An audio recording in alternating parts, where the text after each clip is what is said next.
Assalamualaikum warahmatullahi wabarakatuh. Pada pertemuan hari ini, kita akan membahas mengenai fungsi non-linier. Pada pertemuan yang lalu, telah kita bahas mengenai fungsi linier beserta dengan penerapan fungsi linier dalam bidang bisnis dan ekonomi. Untuk fungsi yang berikutnya adalah mengenai fungsi non-linier. Jadi, fungsi nonlinier ini dapat berupa fungsi kuadrat dan fungsi rasional. Selanjutnya,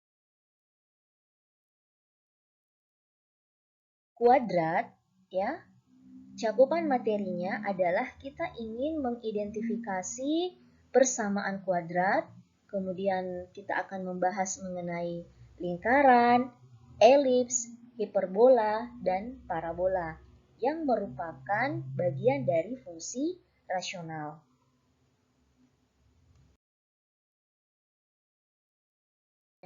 Untuk fungsi kuadrat, ya, atau fungsi berderajat 2 atau fungsi berpangkat 2 merupakan fungsi kuadrat dengan satu variabel bebas yang merupakan fungsi polinom berpangkat 2, ya, di mana fungsi ini mempunyai bentuk umum y sama dengan fx sama dengan A0 ditambah A1x ditambah A2 x kuadrat, atau jika koefisien-koefisiennya ini diubah, maka bentuknya menjadi y sama dengan fx sama dengan ax kuadrat ditambah bx ditambah c, di mana y merupakan variabel terikat atau variabel yang dipengaruhi dan x adalah variabel bebas atau independent variable atau variabel yang mempengaruhi.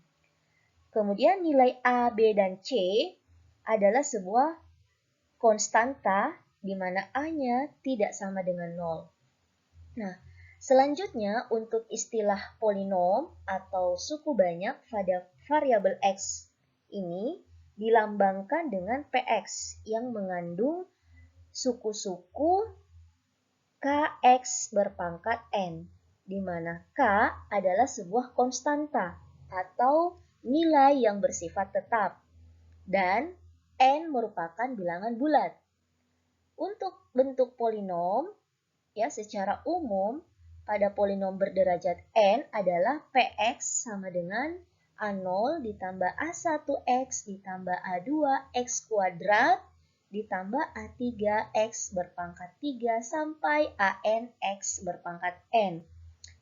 Kedua suku pertama, px, adalah juga berbentuk kx berpangkat n, karena dapat ditulis A0 x berpangkat 0 dan A1 x berpangkat 1. Selanjutnya, jika polinom berderajat n itu disamakan dengan 0, maka diperoleh persamaan berderajat n di dalam x, yaitu bentuknya adalah A0 ditambah A1x ditambah A2x kuadrat ditambah A3x pangkat 3 ditambah sampai ANx berpangkat n sama dengan 0. Untuk n sama dengan 2, maka diperoleh persamaan berpangkat 2 atau persamaan kuadrat di dalam variabel x, yaitu A0 ditambah A1x ditambah A2x kuadrat sama dengan 0. Nah, inilah persamaan yang sering juga ditulis dalam bentuk ax kuadrat ditambah bx ditambah c sama dengan 0. Inilah bentuk persamaan untuk fungsi kuadrat secara umum, yaitu y sama dengan fx sama dengan ax kuadrat ditambah bx ditambah c sama dengan 0. Selanjutnya, bentuk ax kuadrat ditambah bx ditambah c sama dengan 0 dengan nilai a-nya tidak sama dengan 0. Maka Pembagian pada persamaan ini dengan A akan memberikan bentuk persamaan yang baru, yaitu X kuadrat ditambah B per A dikali X ditambah C per A sama dengan 0. Bentuk ini tentu saja diperoleh setelah persamaan yang di atas dibagi dengan A, atau masing-masing suku dan variabel dibagi dengan A, sehingga diperolehlah persamaan bentuk yang kedua. Kemudian, persamaan ini lalu dipecah dengan cara yang dinamakan melengkapkan bujur sangkar. X kuadrat ditambah B per AX ditambah B kuadrat per 4A kuadrat sama dengan B kuadrat per 4A kuadrat dikurang C per A. Kemudian disederhanakan dalam bentuk X ditambah B per 2A yang kemudian dikuadratkan. Sama dengan B kuadrat dikurang 4AC per 4A kuadrat. Selanjutnya, jika Y kuadrat sama dengan R, maka Y sama dengan plus min akar dari R. Sehingga untuk nilai X ditambah B per 2A sama dengan plus min akar dari B kuadrat dikurang 4AC dibagi 4A kuadrat. X sama dengan min B plus min akar dari B kuadrat dikurang 4AC per 2A. Nah, kedua jawaban ini akan menghasilkan X1 dan X2. Ya, dari persamaan yang di atas kemudian dipecah atau diuraikan berdasarkan dari plus min tadi. Ya, sehingga terbentuklah persamaan untuk X1 sama dengan minus B ditambah akar dari B kuadrat dikurang 4AC dibagi 2A.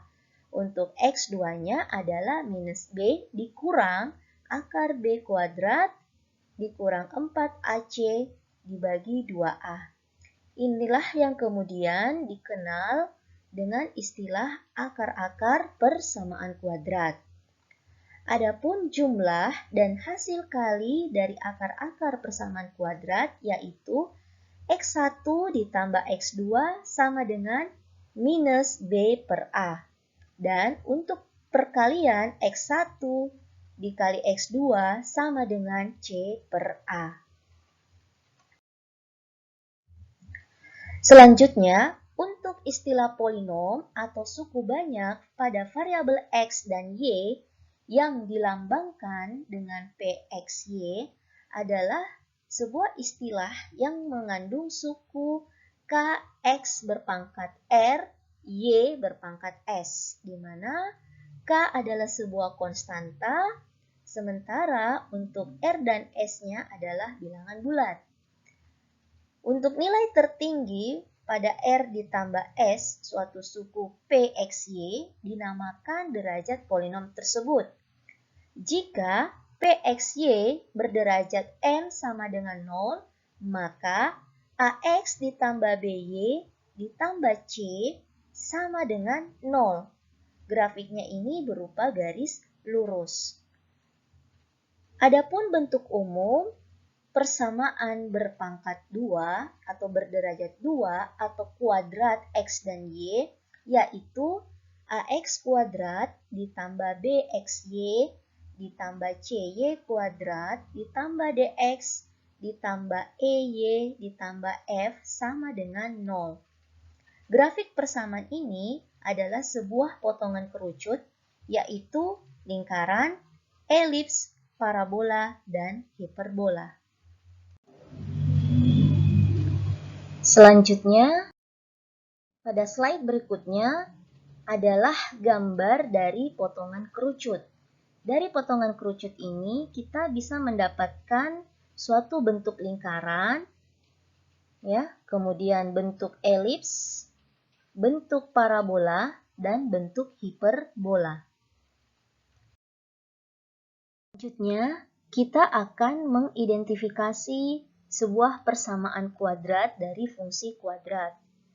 Bentuk AX kuadrat ditambah BXY ditambah CY kuadrat ditambah DX ditambah EY ditambah F sama dengan 0 jika B sama dengan 0 dan A sama dengan C yang nilainya tidak sama dengan 0 akan membentuk persamaan lingkaran.